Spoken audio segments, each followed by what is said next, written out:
90% जनसंख्या है वो गांव से जुड़ी हुई है,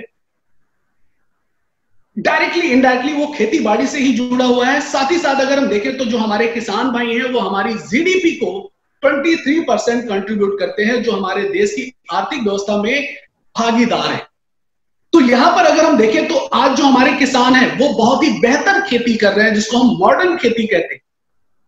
आज हम चलेंगे यहां से थोड़ा सा पुराने जमाने में चलते हैं, थोड़ी सी हिस्ट्री के बारे में बात करते हैं। आज से 50 साल 100 साल पहले, आज तो जिस तरह से खेती हो रही है इस तरह से पहले खेती नहीं हुआ करती थी। उस समय पर बौरानी खेती होती थी।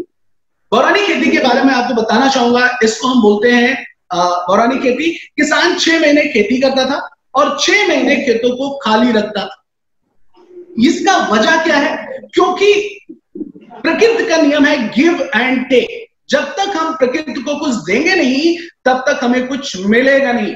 तो किसान जब 6 महीने खेत खाली होता था तो उसमें पोषक तत्वों को डालता था, गोबर की खाद के द्वारा, हरी खाद के द्वारा, सड़े गले पदार्थ उसमें डाल करके उसमें पोषक तत्वों की मात्रा को बढ़ाता था।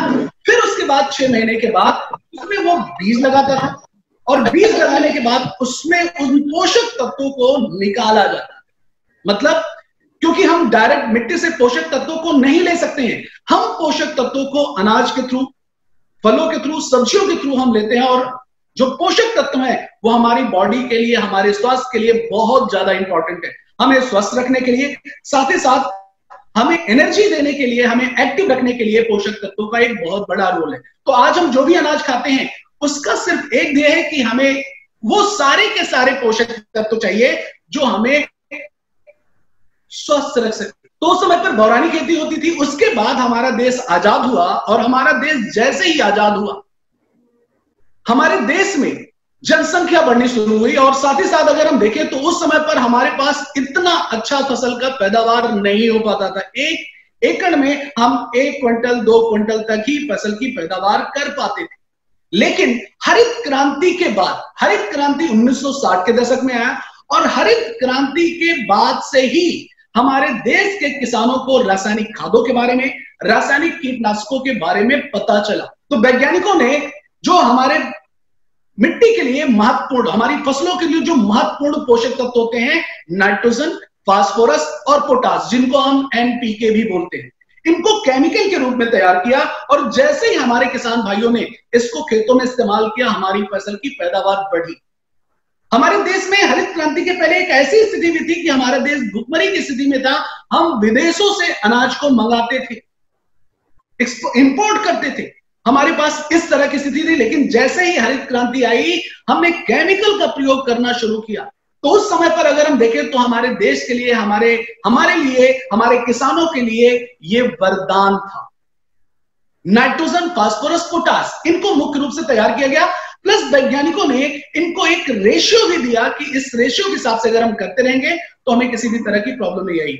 रेशियो क्या था? नाइट्रोजन को 2 किलो, फास्फोरस को 4 किलो और 1 किलो पोटास को, यानी कि टोटल 7 केजी हमें 1 एकड़ के खेत में तीनों को मिक्स करके यूज करने के लिए बोला। और साथ ही साथ ये भी बोला कि जो हम पारंपरिक तौर पर यूज करते आ रहे हैं, गोबर की खाद, हरी खादों का प्रयोग, फसल का चक्रीकरण, हमें वो करते रहना है ताकि जो हमारी मिट्टी है वो बैलेंस रहे, उसमें केमिकल की मात्रा अधिक ना हो। लेकिन आज आप सभी लोगों को पता है कि आज हम यहां पर इतना इस्तेमाल नहीं कर रहे हैं। आज इसका हम कई गुना ज्यादा, अगर हम नॉर्मली, अगर हम एवरेज बात करें तो आज 1 एकड़ में किसान 200 किलो तक यूरिया, डीएपी का इस्तेमाल कर रहा है। और जो एनपीके का रेशियो था वो रेशियो भी एक तरह से बिगड़ गया है, क्योंकि किसान आज के टाइम में यूरिया के रूप में सबसे ज्यादा नाइट्रोजन को ही खेतों में डालता है। तो हरित क्रांति में केमिकल आया हमारे लिए, हमारे किसानों को केमिकल मिला जिससे हम फसल की पैदावार कर रहे हैं। साथ ही साथ एक केमिकल और मिला, उसको हम केमिकल ही कहते हैं, जिनको आप बोलते हैं कीटनाशक दवाइयां।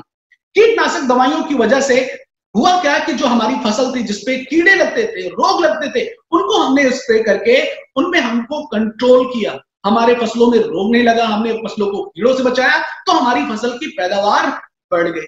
साथ ही साथ हमारे पास पहले सिंचाई के साधन नहीं हुआ करते थे, सिंचाई के साधन को बढ़ाया गया, बड़ी बड़ी नदियों से नहरों को निकाला गया, उनको गांव गांव तक पहुंचाया गया, जिसकी वजह से आज हम सिंचाई के लिए भी बेहतर कर पाते हैं। साथ ही साथ वैज्ञानिकों ने बहुत सारे उन्नतशील बीज का रिसर्च किया, इस पर उसको प्रयोग किया, और आज हम हाइब्रिड सीड को, जिसको हम बोलते हैं हाइब्रिड सीड, उसका उपयोग करके हम आज बेहतर फसल की पैदावार का ले रहे हैं। साथ ही साथ वैज्ञानिकों ने यह भी बताया कि अगर हम मिट्टी का परीक्षण, मिट्टी का टेस्ट करते रहेंगे और उनमें जिन पोषक तत्वों की कमी है उनको अगर हम पूरा करते रहेंगे तो हमारी मिट्टी जो है उसकी उर्वरक शक्ति भी बनी रहेगी और हम बेहतर कर भी पाएंगे। लेकिन आज आप सभी लोगों को पता है कि जो ये जिस लिए आया था, आज ये वरदान था, लेकिन आज हमारे लिए अभिशाप बन चुका है। इसके बारे में भी हम बात करेंगे। लेकिन मैं आपको बताना चाहूंगा, हमारे देश के लिए, हमारी जनता के लिए बहुत ज्यादा जरूरी था हरित क्रांति, जिसकी वजह से आज हम सभी लोग अनाज को एक सभी तरह से कह सके तो हम दूसरे देशों पर आज निर्भर नहीं है। हम धान है, गेहूं है, दलहन है, गन्ने की फसल है, ग्राउंड नट यानी कि मूंगफली है, इसकी फसल की पैदावार के मामले में पूरे विश्व में हम दूसरे नंबर पर आते हैं, जो हमारे लिए एक बहुत बड़ी बात है। इतनी बड़ी पॉपुलेशन होते हुए भी हमारे किसान भाई अच्छी फसल की पैदावार कर रहे हैं। ये सिर्फ और सिर्फ हरित क्रांति की वजह से ही है। साथ ही साथ हम थर्ड नंबर पर आते हैं दलहन की फसल के मामले में, तो हम ये बेहतर कर पा रहे हैं। साथ ही साथ अगर हम देखें तो फर्स्ट नंबर पर हम चाय की फसल के मामले में आते हैं। साथ ही साथ जो एग्रीकल्चर इक्विपमेंट है उसमें हम पूरे विश्व में फोर्थ नंबर पर आते हैं। तो ये सारी चीजें हरित क्रांति की ही देन है, जिनकी वजह से आज हम बेहतर कर पा रहे हैं। हमें इसको कंटिन्यू रखना है। हमें इसको कंटिन्यू रखने के लिए अगर हम देखें तो हमें क्या करना चाहिए या हम क्या कर सकते हैं, आइए हम जानते हैं। साथ ही साथ अगर हम देखें तो आज हमारा देश आत्मनिर्भर बन चुका है। आत्मनिर्भर मतलब आज हमें दूसरे देशों पर हमें आश्रित नहीं है, हम दूसरे देशों को अनाज हम नहीं मंगाते हैं, आज हम एक्सपोर्ट करने लगे हैं। हम दूसरे देशों को अनाज आज के टाइम में हम देते हैं। और अगर हम बात करें इंटरनेशनल मार्केट, इंटरनेशनल मार्केट में जो हमारा स्थान है वो टॉप 10 का आता है एक्सपोर्ट के मामले में, अनाज एक्सपोर्ट के लिए। तो ये हमारे लिए बहुत बड़ी स्थिति है, ये बहुत बड़ी बात है कि एक टाइम ऐसा था जब हम भुखमरी के दौर से गुजर रहे थे, लेकिन उसके बाद हमने, हमारे किसान भाइयों ने मेहनत करके फसल की पैदावार को बढ़ाया और जितनी बड़ी पॉपुलेशन को अनाज मिल रहा है। साथ ही साथ अगर हम देखें तो हमारे पास और भी बहुत ज्यादा संभावनाएं, हमारे पास अपॉर्चुनिटी भी है। अगर हम देखें तो हमारे देश में मौसम की अगर हम बात करें तो हर एक तरह का मौसम है, सर्दी भी है, गर्मी है, हर एक तरह से तो हमारे पास यहाँ पर संभावनाएं हैं कि हम बेहतर कर पाए।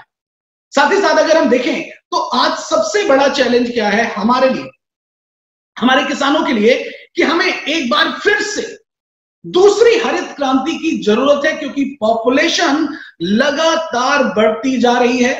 प्लस आज अगर हम देखें तो आज हमारी फसल की पैदावार वो धीरे धीरे कम हो रही है, क्योंकि हमारे किसान भाइयों ने अपने खेतों में पिछले 20 सालों से लगातार अंधाधुंध केमिकल की मात्रा को यूज करना शुरू कर दिया, और जो पारंपरिक चीजें थी, गोबर की खाद, सड़ी गली चीजें, प्लस क्रॉप रोटेशन करना, फसल का चक्रीकरण करना, वो सारी चीजें बंद हो गई हैं। इसी वजह से आज हमारे किसान भाइयों की लगातार साल दर साल जो केमिकल है, केमिकल पेस्टिसाइड है, केमिकल फर्टिलाइजर है, उसकी मात्रा लगातार बढ़ती जा रही है। प्लस अगर हम देखें, सबसे बड़ी बात, पॉपुलेशन बढ़ रही है। अगर आप अपने शहर के बारे में अगर आप सोचें कि आज से 20 साल पहले आपका शहर कैसा था, आप पाएंगे कि आपका शहर छोटा था। जहां पर पहले खेती हुआ करती थी, आज वहां पर वो शहर फैल चुका है। मतलब हमारे जो कृषि योग्य भूमि है वो लगातार कम होती जा रही है। तो हमारे किसान भाइयों के लिए चैलेंज ये है कि जहां पर वो 1 क्विंटल पैदा करते थे, वहां पर उन्होंने 10 क्विंटल किया। हरित क्रांति के बाद आज हमें वो करने की जरूरत है, वहां पर हमें 20 क्विंटल करना है, हमें 30 क्विंटल करना है। आज जिस तरह से हमारी पॉपुलेशन बढ़ रही है और हमारे खेत लगातार कम होते जा रहे हैं। अगर आप अपने शहर के आसपास देखें तो बहुत सारे रियल एस्टेट, बहुत सारी कॉलोनियां, बहुत सारे कॉलोनियां बन रही हैं, जिसकी वजह से जो हमारी एग्रीकल्चर लैंड है वो लगातार कम होती जा रही है। प्लस एक और अगर हम बात करें चुनौती की, तो चुनौती आज सबसे बड़ी क्या है? आज चुनौती यह है कि अगर आज के टाइम हम जो भी चीजें खाते हैं, सब्जी हम खाते हैं, दाल खाते हैं, चावल खाते हैं, अगर उसको क्लीनली सही तरीके से उसको अगर चेक किया जाए तो वो आज हमारे लिए कुछ भी खाने लायक नहीं है। अगर उसमें देखा जाए तो केमिकल पेस्टिसाइड की मात्रा एक लिमिट से वो कई गुना ज्यादा है, जो हमें लगातार बीमार बना रही है। तो यहां पर एक सबसे बड़ा चीज है कि हमें हमारे किसानों को क्वालिटी को बढ़ाना होगा। क्वांटिटी हमारी हमने बढ़ा लिया, लेकिन अब हमें क्वालिटी पर काम करना होगा। और जब तक हम क्वालिटी पर काम नहीं करेंगे, तब तक हम ऐसे ही लगातार बीमार होते जाएंगे। और हम सभी लोगों को पता है, ये किसानों को भी पता है कि केमिकल पेस्टिसाइड और केमिकल फर्टिलाइजर ही हमें लगातार बीमार बना रहे हैं। एक कहावत आपने सुनी होगी, जैसा हम बोएंगे वैसा ही काटेंगे। अगर हम खेतों में जहर डालेंगे तो वो हमारे शरीर में जहर आएगा ही आएगा, और वो हमें लगातार नुकसान पहुंचा रहा है। साथ ही साथ अगर हम देखें तो इस केमिकल की मात्रा को हमें धीरे धीरे कम करना होगा। जो आज से 1960 के दशक में हमारे लिए वरदान था, वो आज हमारे लिए अभिशाप बन चुका है। आज हम आयुर्वेदा की तरफ जा रहे हैं, आज हम जैविक की तरफ जा रहे हैं। वो इसलिए क्योंकि हमें स्वस्थ रहना है। प्लस यहां पर अगर हम बात करें तो हमारी जो मिट्टी है उसकी भी क्वालिटी बहुत ज्यादा डाउन हो गई है। इसके बारे में हम बात करेंगे।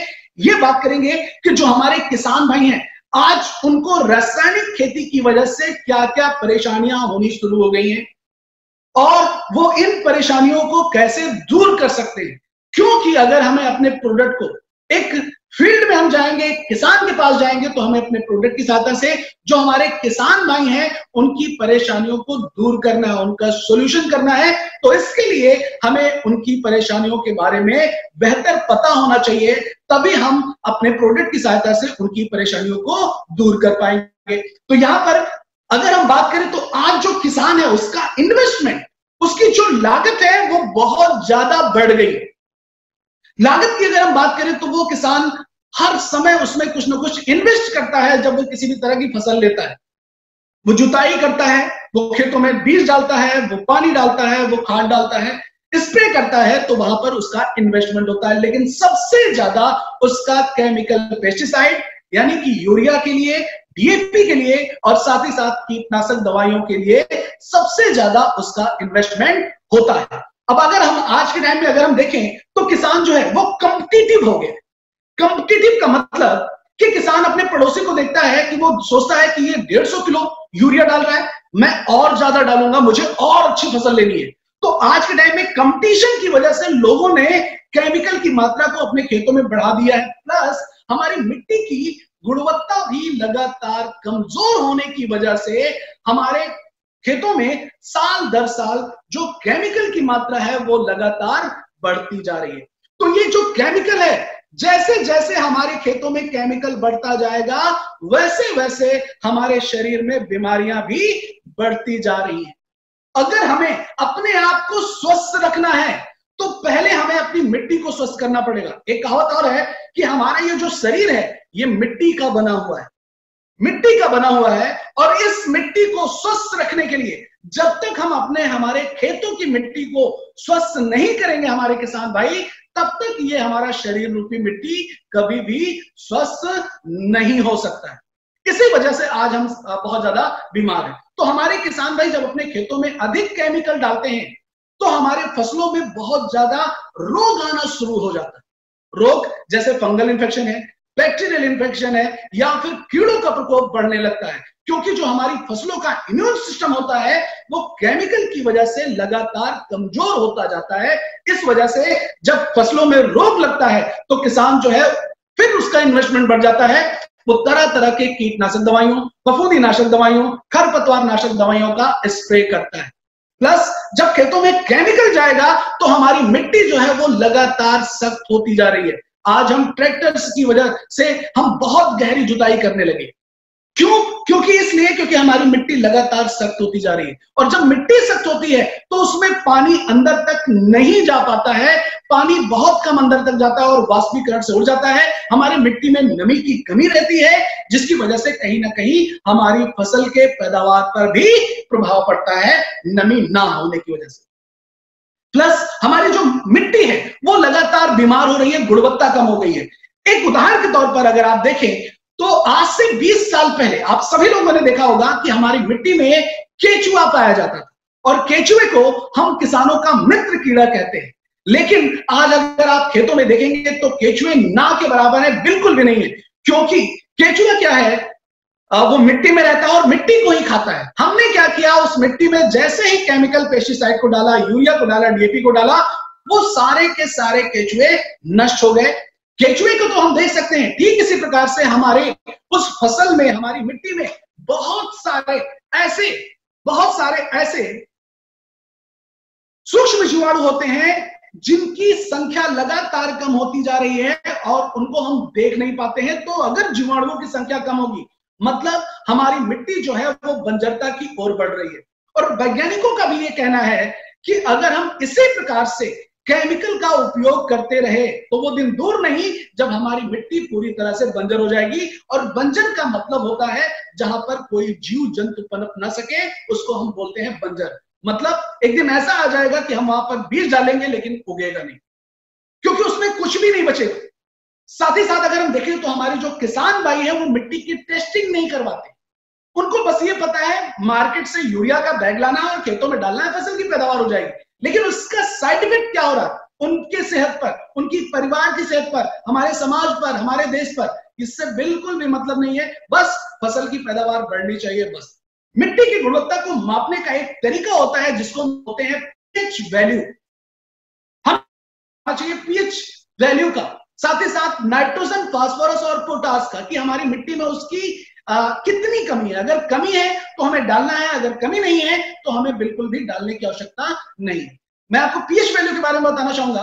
पीएच वैल्यू को हम बोलते हैं पोटेंशियल ऑफ हाइड्रोजन। ये मिट्टी को मापने का एक तरीका है कि हमारी मिट्टी कितनी स्वस्थ है और कितनी ज्यादा बीमार है।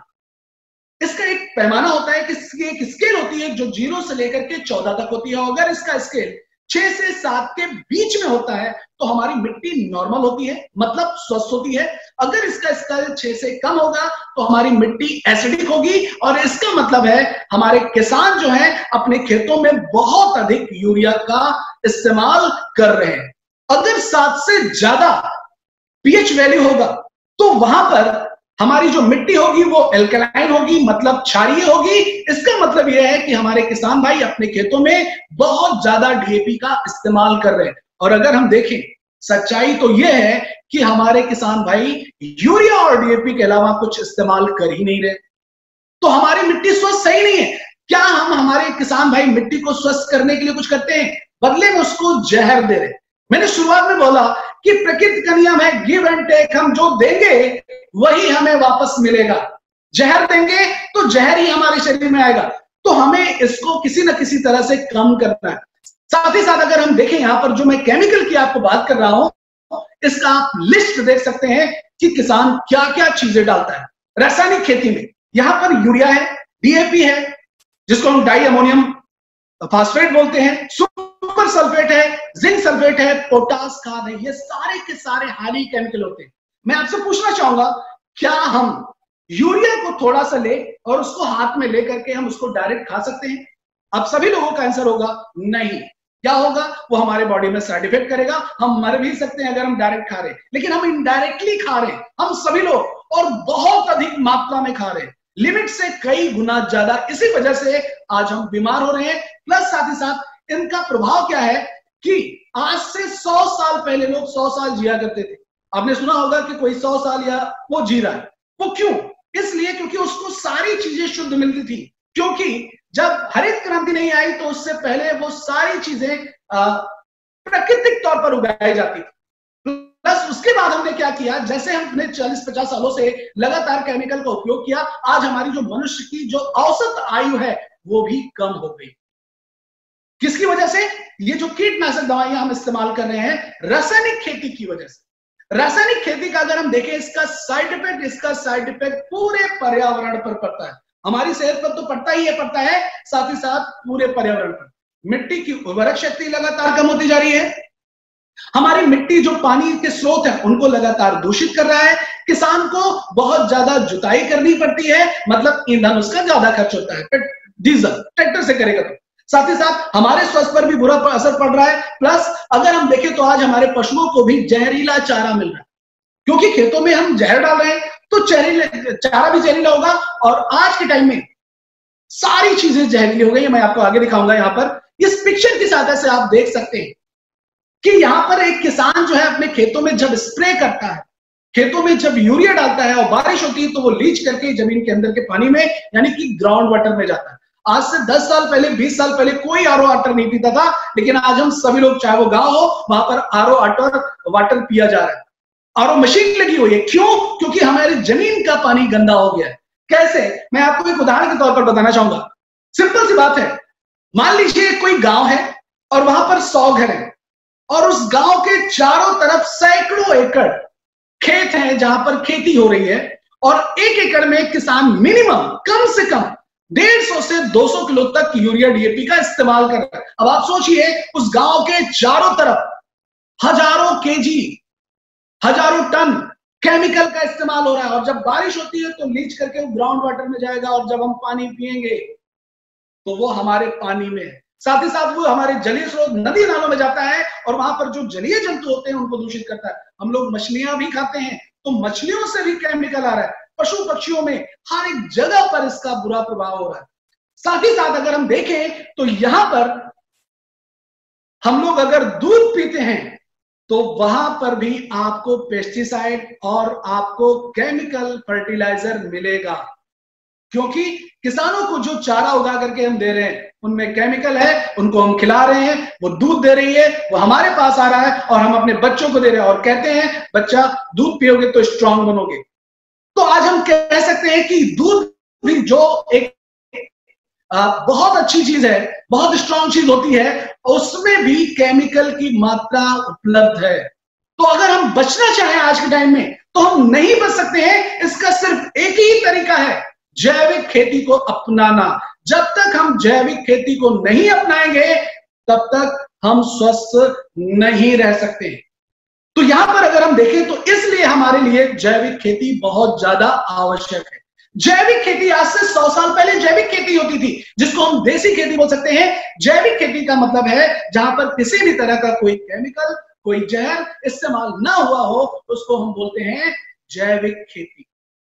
ये करता क्या है? ये हमारी जो मिट्टी है उसकी उर्वरक शक्ति को बढ़ाएगा, उसमें सूक्ष्म जीवाणुओं की संख्या को बढ़ाएगा और साथ ही साथ जो हमारे फसल का उत्पादन जो किसान चाहता है उसकी उत्पादन क्षमता को भी बढ़ाने में मदद करेगा। तो यहां पर इसका उद्देश्य यही है जैविक खेती करने का कि हमारे जो किसान भाई अपने खेतों में लगातार केमिकल का इस्तेमाल कर रहे हैं उनको कम किया जाए, उनको रोका जाए, उनको अवेयर किया जाए। हमारी जो मिट्टी की उर्वरक शक्ति नष्ट हो रही है उसको रोका जाए। हमारी मिट्टी जो पहले प्राकृतिक तौर पर रिसाइकिल होती थी, उसमें ह्यूम्स होता था, उसमें सूक्ष्म जीवाणु होते थे, वो हमारी मिट्टी की उपजाऊ क्षमता को प्राकृतिक तौर पर बढ़ाया जाता था। तो वहां पर आज हमने केमिकल की मात्रा को डाल करके उनको नष्ट कर दिया है, जिससे आज हमारी मिट्टी की जो सेल्फ इंप्रूवमेंट की, खुद को बेहतर करने की जो ताकत थी वो भी लगातार कम होती जा रही है। साथ ही साथ हमारे जैविक खेती का मतलब है कि हम अपने पशुओं की भी देखभाल कर पाएंगे। जो हमारे किसान भाई जो इतना ज्यादा निर्भर है केमिकल पर, उसको भी हम कर पाएंगे। तो यहां पर अगर हम देखें जैविक खेती के अनगिनत लाभ है। पहली बात तो हम स्वस्थ होंगे, हमारी मिट्टी स्वस्थ होगी और जब हमारी मिट्टी स्वस्थ होगी तो हम भी स्वस्थ होंगे। हमारे जो किसान भाई उनकी जो निर्भरता है वो कम हो जाएगी। हमारे खेतों में जो आज मिट्टी लगातार सख्त होती जा रही है, कठोर होती जा रही है, हार्ड होती जा रही है, उसमें नमी की कमी आ रही है, उस नमी को भी हम बेहतर कर पाएंगे। हमारी मिट्टी भुरभुरी होगी अगर हम जैविक खाद का उपयोग करेंगे, हरी खाद का उपयोग करेंगे। साथ ही साथ इससे फायदा यह होगा कि जो हमारा जो पर्यावरण है वो भी बेहतर होगा। हमारे जो जलीय स्रोत हैं उनमें केमिकल कम धीरे धीरे शुरू हो जाएगा, तो हमारी आने वाले समय में वो भी पानी शुद्ध हो जाएगा और एक टाइम ऐसा भी आएगा कि हमें आरओ वाले पानी पीने की जरूरत भी नहीं पड़ेगी। साथ ही साथ अगर हम बात करें, आज जैविक फसल है, अनाज है, दालें हैं, सब्जियां हैं, फल हैं, इनकी बहुत ज्यादा डिमांड है। आज लोग क्वालिटी कॉन्शियस हो गए, लोगों को क्वालिटी चाहिए, उसके लिए कितना भी पैसा खर्च करना पड़े, क्योंकि आज लोगों को पता है कि अगर हम रासायनिक चीजों को इस्तेमाल करेंगे तो हम ज्यादा बीमार होंगे, लेकिन अगर हम जैविक चीजों का इस्तेमाल करेंगे तो हम स्वस्थ रहेंगे। इसीलिए आज से 20 साल 30 साल पहले जो हमने केमिकल पेस्ट अपनाया था, आज हम उसको छोड़ चुके हैं और हर्बल पर और आयुर्वेदा पेस्ट पर हम आ चुके हैं। इसीलिए क्योंकि आज हमें पता चल गया है इसका साइड इफेक्ट है, और भविष्य क्या है? भविष्य जैविक, भविष्य जैविक का है। और मैं आपको बताना चाहूंगा, अभी हम किसानों के पास जाते हैं, बहुत मेहनत करनी पड़ती है उनको बताने के लिए, उनको समझाने के लिए, बल्कि उनको पता भी है कि हाँ जैविक का फायदा है, लेकिन वो बहुत ज्यादा मेहनत करनी पड़ती है। लेकिन आने वाले समय में मैं आपको यकीन दिलाता हूं कि आने वाले समय में हमारे जितने भी किसान हैं, हमारी मजबूरी बन जाएगी हमें जैविक को इस्तेमाल करना। और वो दिन भी दूर नहीं जब हमारे देश से, जैसे सिक्किम, असम की अगर हम बात करें, वहां पर केमिकल पेस्टिसाइड, केमिकल फर्टिलाइजर पूरी तरह बैन हो गया है, उसी तरह से ये पूरे देश में बैन हो जाएगा, क्योंकि हमें पता है कि इसका साइड इफेक्ट बहुत ज्यादा हो रहा है। तो अगर देखें, अगर हम ऑर्गेनिक करते हैं, जैविक करते हैं, तो इससे हमारे किसानों को बहुत सारी अपॉर्चुनिटी भी मिलती है। ये पर्यावरण के अनुकूल होता है, उनकी लागत कम हो जाती है, ये फसलों के लिए उपयोगी होता है, हमारी मिट्टी के लिए स्वस्थ होगा, और मनुष्यों के लिए यानी कि हमारे लिए भी सुरक्षित होगा, और ये सालों साल तक इसका असर बना रहेगा हमारी मिट्टी में। प्लस हमारी जो उपज, जो हमारी जरूरत है आज एक दूसरी हरित क्रांति की, हम दूसरी हरित क्रांति सिर्फ और सिर्फ जैविक की सहायता से ही ला सकते।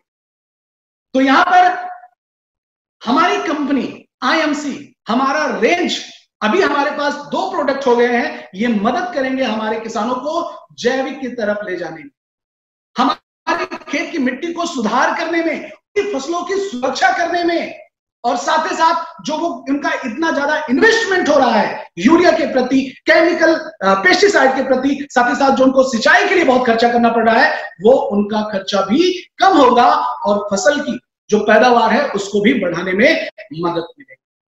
तो हम चलते हैं अपने एग्रीकल्चर रेंज, जिसका नाम है आईएमसी एग्रो उत्पाद एग्रीकल्चर रेंज।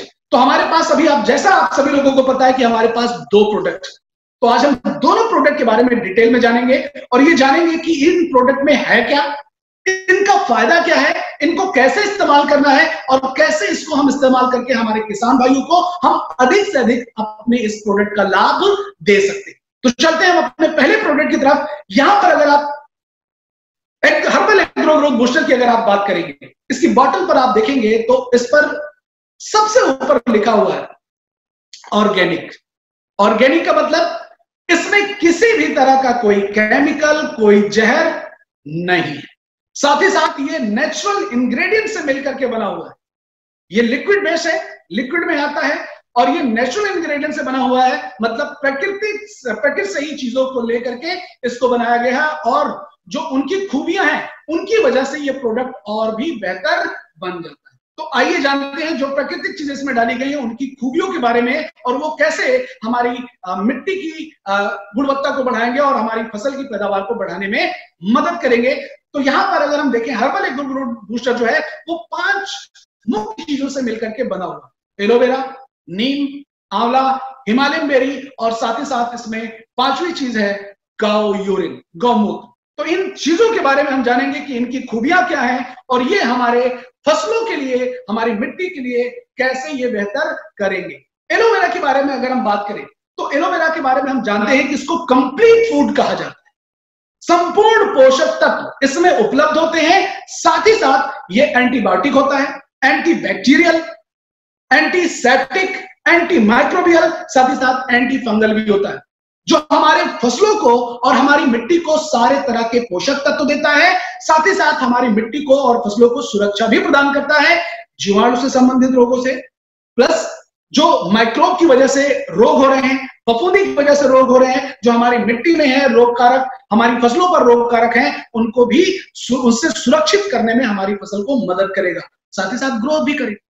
सेकेंड अगर हम इसमें देखें तो इसमें है लेवेरी। लेवेरी में हम जानते हैं इसमें 100 से भी अधिक पोषक तत्व होते हैं, इसमें विटामिन होते हैं, मिनरल्स होते हैं, एमिनो एसिड होते हैं, जो हमारे पौधों के लिए बहुत ही आवश्यक होते हैं।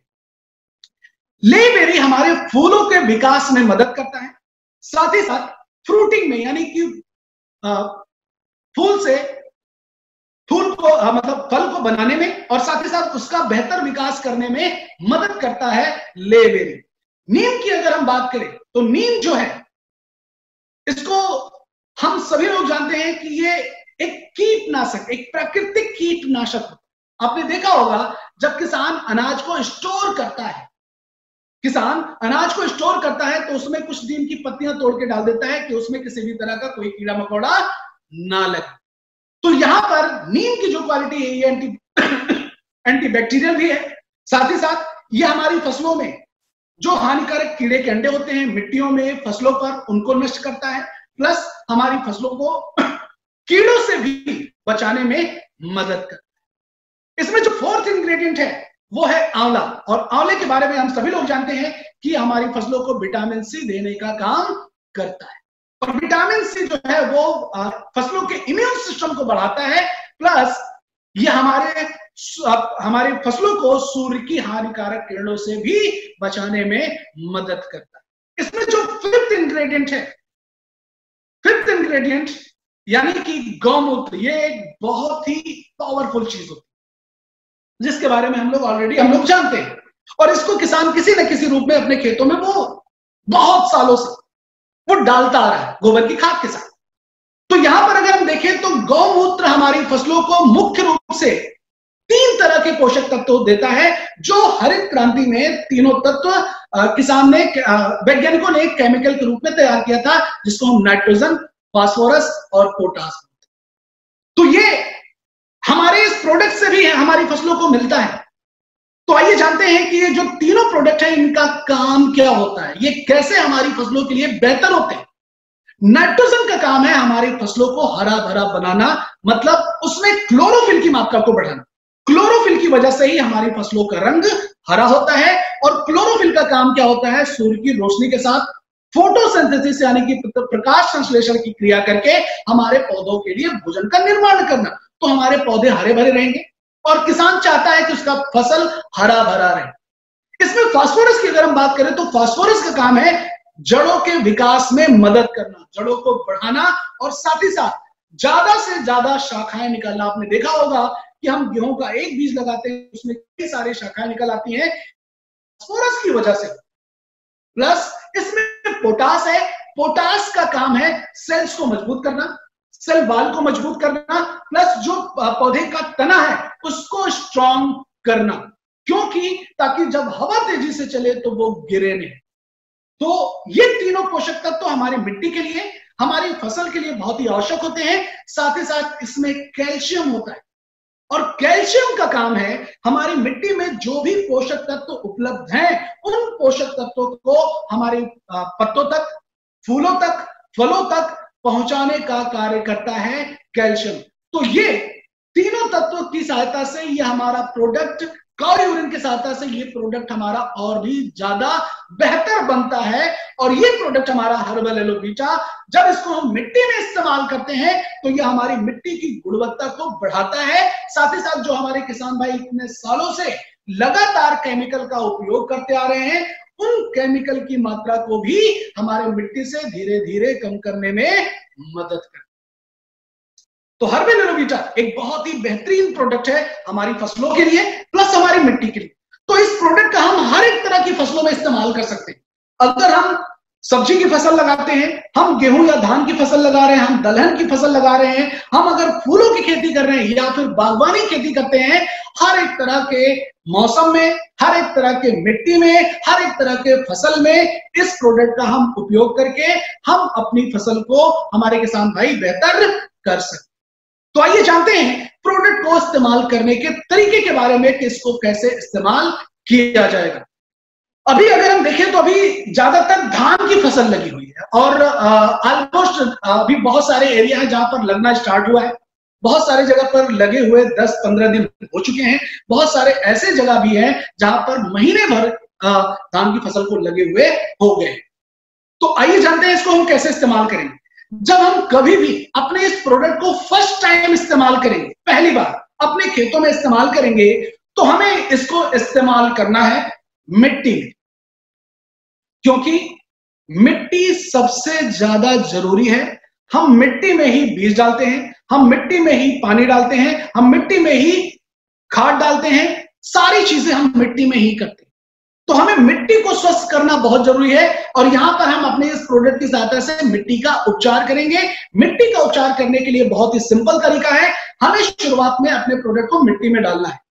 इसको हम बुआई से पहले, रुपाई से पहले, रुपाई के बाद, या अगर 8 दिन, 10 दिन, 15 दिन अगर हमारे रुपाई को हुआ है तब भी हम डाल सकते हैं। हमें करना क्या होगा, हमें आधा लीटर की बोतल को लेना होगा और उसको जो है 40 से 50 किलो तक गोबर की खाद ले लेनी है, 1 साल पुरानी सड़ी हुई गोबर की खाद। अगर हमें गोबर की खाद नहीं मिलती है तो हम मिट्टी का उपयोग करेंगे। तो ये हम 40-50 किलो क्यों ले रहे हैं, ताकि हम आधा लीटर की बोतल को उसमें मिक्स करके 1 एकड़ के खेत में फैला सके। मतलब हमें माध्यम के रूप में चाहिए होगा गोबर की खाद या मिट्टी, मिक्स करेंगे और खेतों में बिखेर देंगे। ये जब मिट्टी में पहुंचता है तो शुरुआत में जो हमारी फसलें होती हैं वो मिट्टी से ही पोषक तत्वों को अवशोषित करती है। बहुत सारे लोगों का मेरे पास क्वेश्चन आता है, सर अभी मेरी फसल है 1 हफ्ते हो गया लगाए और वो इतनी बड़ी हो गई, क्या हम एग्रो ग्रोथ बूस्टर का स्प्रे कर दें? मैं उनसे यही कहता हूं कि शुरुआत में जो हमारी जो फसलें हैं 10 दिन, 15 दिन, 20 दिन तक हमारी फसलें मिट्टी से ही पोषक तत्वों को लेती है। ऊपर से अगर हम देंगे तो उससे ज्यादा रिजल्ट हमें नीचे से मिलेगा। तो हम क्या कोशिश करें, इसको हम मिक्स करके खेतों में बिखेर दें, जिसको हम मिट्टी का उपचार बोलते हैं। और ये 4 तरह के फायदे करते हैं।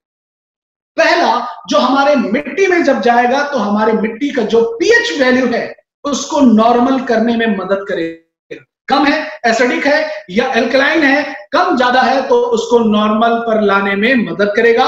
सेकंड, मिट्टी में जो सूक्ष्म पोषक तत्वों की और साथ ही साथ सूक्ष्म जीवाणुओं की कमी हो रही है उनको बढ़ाने में मदद करेगा। तीसरा, हमारी मिट्टी में जो रोग हैं, जीवाणु से संबंधित, फफूंदी से संबंधित, जो हानिकारक कीड़े के अंडे हैं, उन रोगों को दूर करने में मदद करेगा, उनको नष्ट करने में मदद करेगा।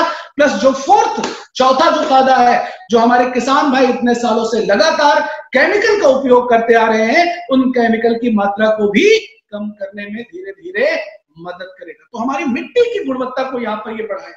तो हमें शुरुआत में हमें इसको मिट्टी में जरूर डालना चाहिए, जिसको हम मिट्टी का उपचार बोलते हैं। और मिट्टी में डालेंगे, मिट्टी बेहतर होगी और ये साल दर साल जैसे हम डालते जाएंगे हमारी मिट्टी की गुणवत्ता को बेहतर करता जाएगा।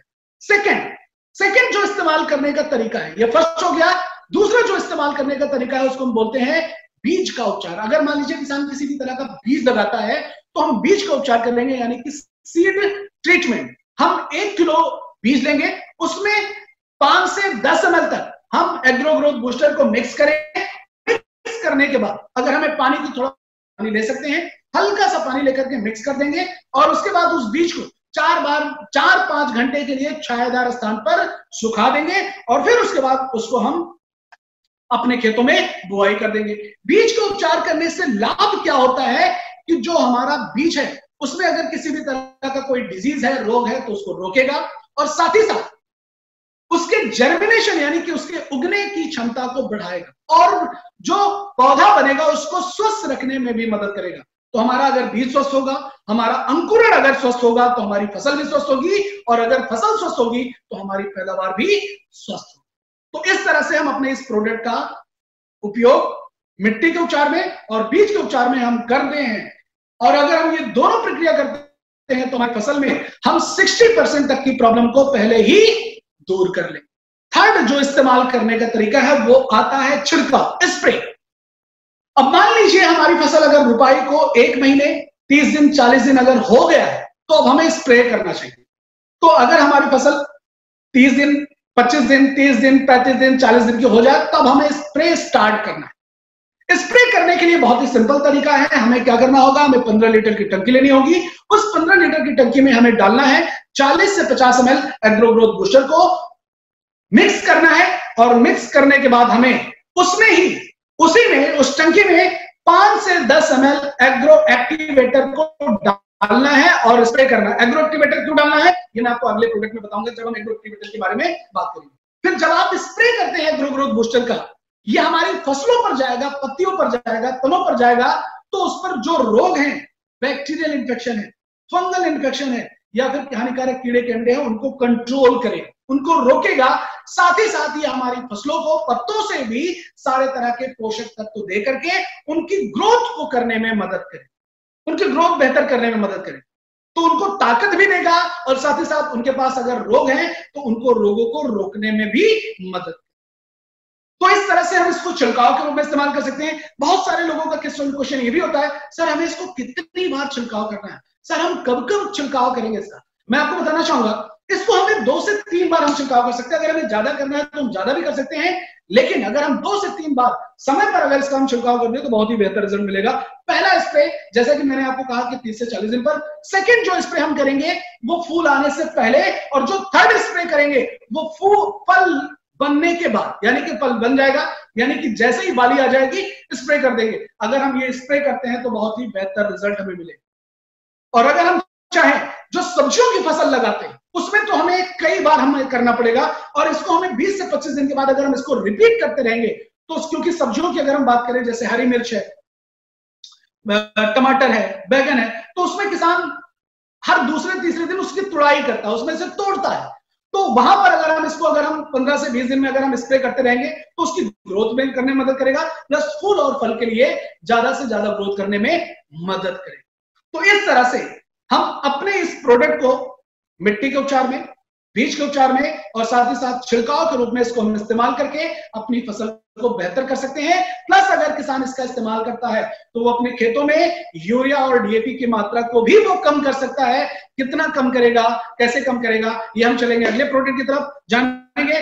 और तो हमारा अगला प्रोडक्ट है जिसका नाम है एग्रो एक्टिवेटर। ये एक बहुत ही बेहतरीन प्रोडक्ट है और ये मल्टीपर्पज प्रोडक्ट है। मल्टीपर्पज मतलब जैसे सिंपल मैं आपको एक उदाहरण के तौर पर मैं बताना चाहूंगा, जैसे आलू हर एक जगह पर यूज हो जाता है, हर एक सब्जी में यूज होता जाता है, वैसे ही ये प्रोडक्ट किसान खेतों में कुछ भी डालेगा, हर जगह पर हमें इसको ऐड करना है उसकी क्षमता को बढ़ाने के लिए, क्योंकि इसके नाम से ही पता चलता है एक्टिवेटर, किसी भी क्षमता को कई गुना ज्यादा बढ़ा देना, एक्टिवेट करना, सक्रिय करना, गुणवत्ता को बढ़ाना, ये कैटलिस्ट आप इसको बोल सकते हैं। तो ये सिलिकॉन बेस्ड है। मैं आपको बताना चाहूंगा सिलिकॉन भी एक तरह का पोषक तत्व होता है जो हमारी मिट्टी के लिए, हमारी फसलों के लिए आवश्यक होता है। तो ये हमारी मिट्टी में जो है क्या करेगा ये मैं आपको आगे मैं बताऊंगा। तो जैसा कि मैंने आपको कहा कि ये हमारा जो प्रोडक्ट है इसको हमें किसी भी चीज में मिलाना है। किसान जो भी चीजें अपने खेतों में डालता है और उसकी क्षमता को ये बढ़ाने में मदद करता है। तो क्षमता बढ़ाएगा, किसान यूरिया डालेगा खेतों में, किसान खेतों में पानी डालता है, किसान किसी भी तरह का छिड़काव करता है, वहां पर हमें इसको मिक्स करना है, उसकी क्षमता को ये कई गुना ज्यादा बढ़ा देगा। ये काम कैसे करेगा आइए इसके बारे में जानते हैं। आपने देखा होगा किसान जब किसी भी तरह का स्प्रे करता है, छिड़काव करता है, तो वो जैसे हमें एग्रो बूस्टर भी अगर हमें स्प्रे करना होगा तो हम 15 लीटर की टंकी लेंगे, पानी डालेंगे, प्रोडक्ट डालेंगे, मिक्स करेंगे, उसके बाद स्प्रे करेंगे। और जब किसान स्प्रे करता है पत्तों पर तो वो कुछ इस तरह से रुक जाता है। आपने ध्यान दिया होगा बारिश के बाद या ठंड के मौसम में ओस पड़ने के बाद आपने देखा होगा कि पत्तों पर कुछ बूंदें पड़ी होती है।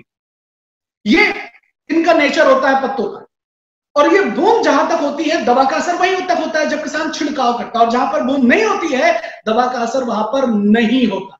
इसीलिए आपने देखा होगा किसान जो बहुत ज्यादा सब्जियों की फसल लगाते हैं या फिर वो कीड़े मारने वाली दवा स्प्रे करते हैं तो उनको बार बार करना पड़ता है, उनका नंबर ऑफ स्प्रे जो होता है वो बढ़ जाता है, क्योंकि दवा का असर पत्तों पर लंबे समय तक होता ही नहीं है, इसलिए उनको बार बार स्प्रे करना पड़ता है।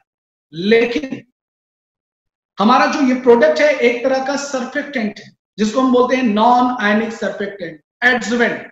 जैसे ही किसी भी तरह के छिड़काव में हम अपने एग्रो एक्टिवेटर को मिक्स करेंगे, मिक्स करने के बाद किसान जैसे ही स्प्रे करेगा जो बूंद बनने की प्रक्रिया है वो बूंद बनने की प्रक्रिया नहीं हो, वो बूंद नहीं बनेगी। ये करता क्या है, ड्रॉप यानी कि बूंद के सरफेस टेंशन यानी कि सतही तनाव को तोड़ देता है। जैसे ही ये पत्तों पर पड़ेगा फैल जाएगा और साथ ही साथ ये पत्तों के ऊपरी परत में अंदर चला जाएगा, जिससे दवा लंबे समय तक पत्तों पर बनी रहेगी। और अगर पत्तों पर दवा लंबे समय तक रहेगी तो उसका असर भी लंबे समय तक बना रहेगा और किसान का जो नंबर ऑफ स्प्रे है वो नंबर ऑफ स्प्रे भी कम हो जाएगा। तो इसका काम है फैलाना, पेनिट्रेट करना, ऊपरी परत में अंदर लेके जाना और लंबे समय तक दवा को पत्तों पर रखना, जिससे उसका लंबे समय तक असर बना रहे। तो ये अगर लंबे समय तक, और जो किसान अपने खेतों में बार बार छिड़काव करता था, मान लीजिए एक बैगन की खेती करने वाला, सब्जियों की खेती करने वाला किसान एक सीजन में 10 बार स्प्रे करता था, तो एग्रो एक्टिवेटर जब वो इस्तेमाल करेगा तो उसको सिर्फ 5 से 6 स्प्रे करना पड़ेगा। उसका 4 से 5 स्प्रे यानी कि 40 to 50% उसका स्प्रे कम हो जाएगा। अगर उसका स्प्रे कम होगा तो फायदा क्या होगा? आप ये सोचिए कि उसकी मेहनत कम होगी, उसकी लागत कम होगी, प्लस हमारे खेतों में जो 4 टाइम 3 टाइम अधिक केमिकल जा रहा था मिट्टी में, फसलों पर, सब्जियों पर, वो केमिकल भी कम हो जाएगा। मिट्टी में केमिकल कम जाएगा, फसलों पर केमिकल कम जाएगा, तो हमारी बॉडी में भी केमिकल कम आएगा और साथ ही साथ उसका जो इन्वेस्टमेंट लग रहा है वो भी कम। आपने देखा होगा कि अगर हम जैसे स्प्रे करेंगे, अगर पत्तों पर बूंद बनेगी, एग्रो एक्टिवेटर हम इस्तेमाल नहीं करेंगे, बारिश आएगी तो क्या होगा? दवा धुल जाएगी और किसान को फिर से करना पड़ेगा या उसका असर ही नहीं रहेगा। लेकिन एग्रो एक्टिवेटर डालने के बाद अगर आधे घंटे बाद, 1 घंटे बाद अगर बारिश भी आ जाती है तो दवा जो है वो बिल्कुल भी धुलने वाली नहीं। प्लस तो इस तरह से ये हमारे छिड़काव में काम करता है। साथ ही साथ अगर हम देखें तो इसी तरह से ये मिट्टी में भी काम करता है। जब किसान इसको मिट्टी में डालेगा और किसान जब सिंचाई करेगा तो मिट्टी में भी पानी तेजी से फैलेगा और मिट्टी में अंदर तक जाएगा और हमारी मिट्टी को भुरभुरा बना करके मिट्टी की जो पानी अवशोषित करने की क्षमता है उसको बढ़ा देगा और साथ ही साथ जो पानी वाष्पीकरण से उड़ता है उसको भी कंट्रोल करने में मदद करेगा। तो किसान अपने खेतों में जो बहुत ज्यादा सिंचाई करता है, या अगर हम धान की फसल की अगर हम बात करें तो इसमें बहुत ज्यादा पानी की आवश्यकता होती है, या सब्जियों की फसल किसान लगाता है उसमें भी बहुत ज्यादा पानी की आवश्यकता होती है, तो वहां पर किसान का 50% तक का जो पानी का इन्वेस्टमेंट है वो खर्च वो कम हो जाए। तो इस तरह से हमारे किसान भाई इसको पानी में भी इरिगेशन पर्पस से भी इस्तेमाल करके बेहतर रिजल्ट ले सकते हैं। प्लस ये जब किसान टंकी में किसी भी तरह का छिड़काव करता है, उसमें घोलता है, दवा को डालता है, तो एग्रो एक्टिवेटर डालने के बाद एक घोल भी बहुत अच्छा बनाता है। किसान का स्प्रिंकलर होता है, मतलब जो स्प्रे होती है, जो उसका नोजल होता है वो भी बहुत फ्लो में काम करता है, बहुत ही अच्छी तरह से एक साथ चारों तरफ एक जैसा स्प्रे करने में मदद करता है और स्प्रे का पूरा लाभ किसान भाइयों को मिलता है। तो ये सिलिकॉन बेस्ड है और जब इसको हम प्रोडक्ट को सिंचाई के पर्पज से खेतों में डालेंगे, मिट्टी में डालेंगे, तो ये हमारी जड़ों को एक तरह का पोषक तत्व भी देगा फसलों को। साथ ही साथ ये हमारी फसलों में जो स्ट्रेस लेवल होता है, तनाव, बहुत अधिक गर्मी की वजह से, बहुत अधिक गर्मी की वजह से, ठंड की वजह से, बहुत अधिक बारिश की वजह से हमारे फसलों में स्ट्रेस लेवल को कम करने में मदद करता है। तो आप लोग सोच होंगे स्ट्रेस क्या होता है? हाँ, फसलों में भी स्ट्रेस होता है, मौसम का प्रभाव होता है, तो उसको कम करने में मदद करेगा, साथ ही साथ ग्रोथ करने में भी मदद करेगा। तो आइए जानते हैं इस प्रोडक्ट को इस्तेमाल करने के तरीके में। ये हमारा जो प्रोडक्ट है ये इको फ्रेंडली है, इसका किसी भी तरह से हमारे पर्यावरण पर किसी भी तरह से कोई दुष्प्रभाव नहीं पड़ता है। तो आइए चलते हैं अपने एग्रो एक्टिवेटर को इस्तेमाल करने के तरीके के बारे में और हम जानेंगे कि इसको हम कैसे इस्तेमाल करते हैं।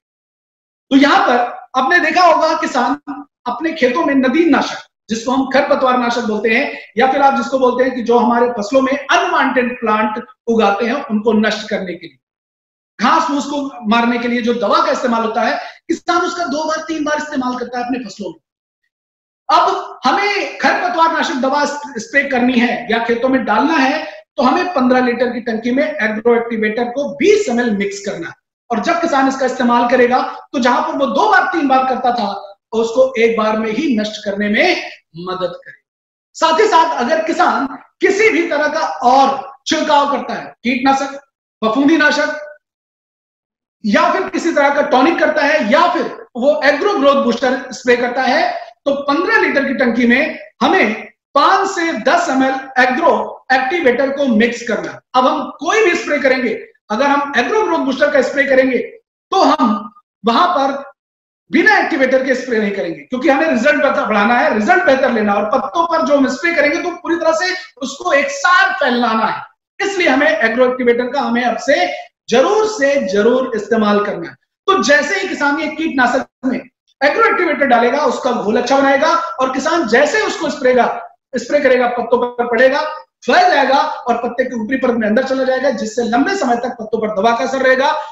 तो जो कीड़े मारने की दवा स्प्रे कर रहा है कीड़ों से बचाव के लिए, तो उसको वो ज्यादा से ज्यादा बेहतर बचाव कर पाएगा और उसका नंबर ऑफ स्प्रे जो 10 स्प्रे करता था उसका सिर्फ 5 से 6 स्प्रे कम होगा करना पड़ेगा। उसकी मेहनत कम हो जाएगी, उसकी लागत कम हो जाएगी, प्लस हमारे खेतों में केमिकल की मात्रा भी कम जाएगी। अब हम जानते हैं कि इसको हमें सिंचाई के पर्पज से कैसे इस्तेमाल करना। सिंचाई के पर्पज से इस्तेमाल करने का जो तरीका है वो बहुत ही सिंपल है। मान लीजिए हमको शाम को किसी फसल में या मिट्टी में सिंचाई करनी है, तो हमें करना क्या है, 1 एकड़ में 160 ml से लेकर के 200 ml तक एग्रो एक्टिवेटर को लेना है। हम चाहे तो इसको पानी में मिक्स करके मिट्टी पर डायरेक्ट स्प्रे कर सकते हैं। अगर फसल लगी होगी तो हम नहीं कर पाएंगे, नहीं अगर हम ऐसे कर सकते हैं तो हम इसको मिट्टी के साथ मिक्स करके खेतों में बिखेर देंगे। और बिखेरने के मतलब जैसे अगर हमने सुबह सिंचाई करनी है तो शाम को ही डालना है, अगर शाम को सिंचाई करनी है तो सुबह। हम थोड़ा सा गैप करेंगे तो ज्यादा अच्छा रहेगा। तो यह हमारी मिट्टी में जब जाता है तो अच्छी तरह से समा जाएगा और ये हमारे सॉइल की वाटर होल्डिंग कैपेसिटी को बढ़ा दे, मतलब पानी की जो सोखने की क्षमता है, अवशोषित करने की क्षमता है, उसको बढ़ा देगा और साथ ही साथ हमारी मिट्टी को भुरभुरा भी बनाने में मदद करेगा। अब जैसे ही किसान सुबह, शाम को डाला, सुबह जैसे ही किसान सिंचाई करेगा, पानी खेतों में तेजी से फैलेगा और साथ ही साथ मिट्टी में अंदर तक जाएगा। एक लाभ इसका क्या होगा, अगर मान लीजिए 1 एकड़ का खेत है और उस खेत को किसान को भरने में एग्रो एक्टिवेटर डालने से पहले 10 घंटे लगते थे, तो एग्रो एक्टिवेटर डालने के बाद वही खेत उसका 6 से 8 घंटे में भर जाएगा। मतलब 2 से 4 घंटे की बचत हो जाएगी। मतलब किसान को अपनी जो ट्यूबवेल है, पंपिंग सेट है, उसको 2 से 4 घंटे तक कम चलाना पड़ेगा, तो खेतों में पानी भी कम जाएगा और उसकी नमी जो है वो दुगने समय तक बनी रहेगी। अगर किसान का 2 घंटे भी बचता है, आप सोचिए बहुत सारे किसान ऐसे होते हैं जो डीजल पंप से पानी को, जमीन के पानी को निकालते हैं। बहुत सारे किसान ऐसे होते हैं जो पड़ोसी से पैसे पे करके पानी को किराए पर लेते हैं, तो वहां पर उसका इन्वेस्टमेंट कम होगा। साथ ही साथ अगर किसान महीने में 4 बार सिंचाई करता था, तो एग्रो एक्टिवेटर डालने के बाद उसको सिर्फ और सिर्फ 2 बार ही सिंचाई करने की आवश्यकता पड़ेगी। मतलब 50% कम हो जाएगा, 50% कम हो जाएगा। नमी लंबे समय तक बनी रहेगी और आप सभी लोगों को पता है कि नमी की वजह से ही हमारी मिट्टी में जो भी पोषक तत्व होते हैं वो सारे के सारे ऊपर जाते हैं, मतलब पत्तों तक, फूलों तक, फलों तक जाते हैं। और नमी हमारे फसलों के लिए बहुत ही ज्यादा आवश्यक है। नमी कंप्लीटली सूखना नहीं चाहिए। और अगर हम देखें तो गर्मियों में ये अक्सर होता है कि किसान जो है वो पानी देने में लेट कर जाता है, या फिर उसको जो है महंगा पड़ता है, या वो बार बार नहीं दे पाता है, तो वहां पर उसका नुकसान होता है, उसकी फसल बेकार होती है, उसकी प्रोडक्शन कम होती है। तो यहां पर नमी को बेहतर करने के लिए, साथ ही साथ इसमें सिलिकॉन है, जब इसको मिट्टी में डाला जाएगा तो जो मिट्टी में पोषक तत्व हैं उनको हमारी फसलों को जड़ों से अवशोषित करने में मदद करेगा। प्लस जो हमारे फसलों में टेंशन होता है, तनाव होता है, उसको कम करने में। मैं आपको इसको एक उदाहरण देना चाहूंगा, आपको बेहतर समझ में आएगा। आपने देखा होगा, ये खासकर गेहूं की फसल में किसान जो है गेहूं में पहला पानी यानी कि जो पहली सिंचाई करता है वो 20 से 25-30 दिन के बीच में करता है। और उस समय पर जैसे ही किसान पानी डालता है, उसका एक शिकायत आती है कि सर मेरी फसल पानी डालने के बाद पीली पड़ने लगी। ये सिर्फ और सिर्फ स्ट्रेस के कारण होता है। उसको वो फसल जो है उसको अचानक पानी मिल जाता है और वो उसको जो है बर्दाश्त नहीं कर पाता, क्योंकि उसमें टेम्परेचर भी वो रहता है। तो वो क्या होता है कि वो अपने आप को सप्रेस कर लेता है, अपने आप को बचाने की कोशिश करता है, और उसको टेंशन की वजह से वो कहीं ना कहीं वो पीला सा पड़ जाता है। तो उसके किसान फिर उसमें वो डालता है। तो अगर इसको हम डालते हैं तो उसकी टेंशन जो है, प्राकृतिक जो इन्वायरमेंटल है, उसको कम करने में मदद करे। साथ ही साथ हमारे जो ये प्रोडक्ट है, हमारे किसान भाई इसको यूरिया में और डीएपी में भी साथ में मिक्स करके इस्तेमाल कर सकते हैं। आपने देखा होगा कि किसान जो है यूरिया और डीएपी की मात्रा को खासकर गेहूं और धान में वो 200 किलो तक डालता है। 200 केजी एवरेज में आपको बता रहा हूं। इससे अधिक भी बहुत सारे किसान डालते हैं, कम डालने वाले बहुत ही कम होते हैं। और मैं आपको बताना चाहूंगा, हमारे अगर हम देश की बात करें तो पंजाब और हरियाणा एक 2 ऐसे राज्य हैं जहां पर सबसे ज्यादा केमिकल का इस्तेमाल होता है खेतों में। करीब करीब एक बैग जो होता है वो 50 केजी का होता है, और किसान 3 बैग इस्तेमाल करता है, कम से कम 3 बैग यूरिया का और 1 बैग डीएपी का इस्तेमाल करता है वो गेहूं में और धान में। 1 एकड़ की खेती में। अब यहां पर हमें इसको इस्तेमाल करना, आपने देखा होगा कि यूरिया को अगर हम थोड़ा से खुले में रख दें तो यूरिया क्या होती है, वो पिघलने लगती है और उसमें नाइट्रोजन जो होती है वो उड़ने लगती है, क्योंकि वो गैस के रूप में होता है। उसको हम केमिकल के द्वारा कैप्चर करते हैं, पकड़ करके रखते हैं ताकि उसको हम फसलों को दे सके, तो उसमें काफी ज्यादा वेस्टेज हो जाता है। लेकिन अगर हम एग्रो एक्टिवेटर को यूरिया में, डीएपी में मिक्स करते हैं तो ये कोटिंग करता है और हमारी मिट्टी में ये बेहतर उपयोग करने में मदद करता है, उसकी क्षमता को बढ़ा देता है। क्षमता का मतलब उसका यूटिलाइजेशन, कंप्लीट यूटिलाइजेशन करने में मदद करेगा। तो हमें पहली बार में अगर हम अपने प्रोडक्ट को, दोनों प्रोडक्ट को, हर्बल एग्रो ग्रोथ बूस्टर और एग्रो एक्टिवेटर को यूज करते हैं तो हम 30% पहली बार में यूरिया और डीएपी की मात्रा को कम करेंगे। मतलब 50 किलो के बैग से 15 केजी हम यूरिया को कम कर लेंगे। हर एक बैग से, डीएपी हो और यूरिया हो, उसके हर एक बैग से हम 15-15 केजी कम कर लेंगे। 15 केजी कम करेंगे यानी कि बचेगा 35 केजी, और 35 केजी में हम एग्रो एक्टिवेटर को मिक्स करेंगे। हमें मिक्स कितना करना है, 1 केजी में 2 ml, 1 केजी यूरिया में 2 ml या 1 केजी डीएपी में 2 ml हमें ऐड करना है एग्रो एक्टिवेटर को।